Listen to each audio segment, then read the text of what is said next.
Seyi Tinubu, you no hear say when your father say make any police, army, not dey escort anybody, make anybody not dey carry convoy, make dem dey escort am.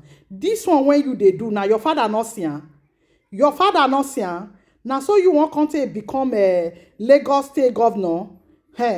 You and your father, I no know whether una no go even make heaven. You, your father, and your mother, una no go make heaven. God na go punish una as una dey destroy Nigeria. I looked around. There was nearly a whole battalion occupying that the grounds of that hotel in Ikoyi, right here. So I got back in my car and I asked the driver who that young man was, and he told me.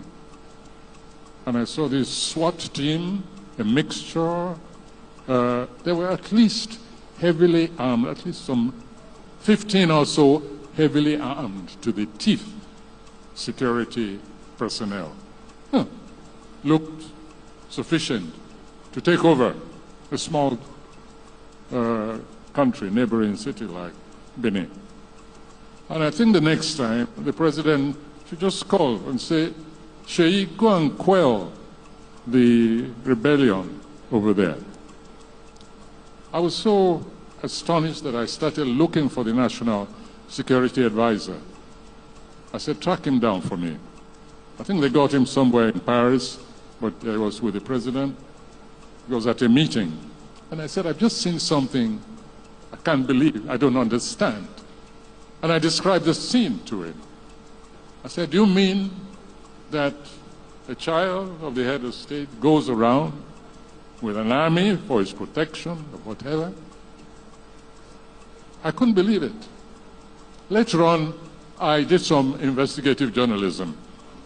And I inquired, and I found that apparently this is how this young man goes around with his battalion, his heavy armed soldiers.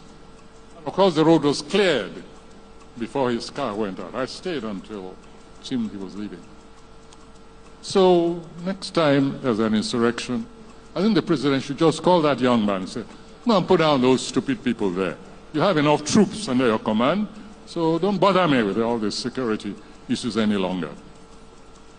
Let's not overdo things. This is not the first country that has a head of state. It's not the first country whose head of state has families. And I think children should know their place. They are not potentates. They are not heads of state.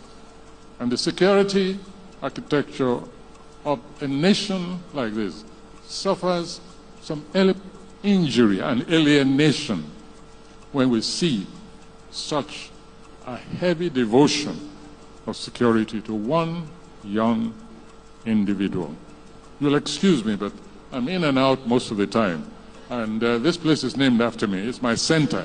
So if I go off the immediate subject of our ward, I hope you'll excuse me for taking possession of my own center. Tinubu didn't have to send the Air Force and the military to deal with this particular insurrection, this threat to our own sense of security and equilibrium. No, there are easier ways of doing it.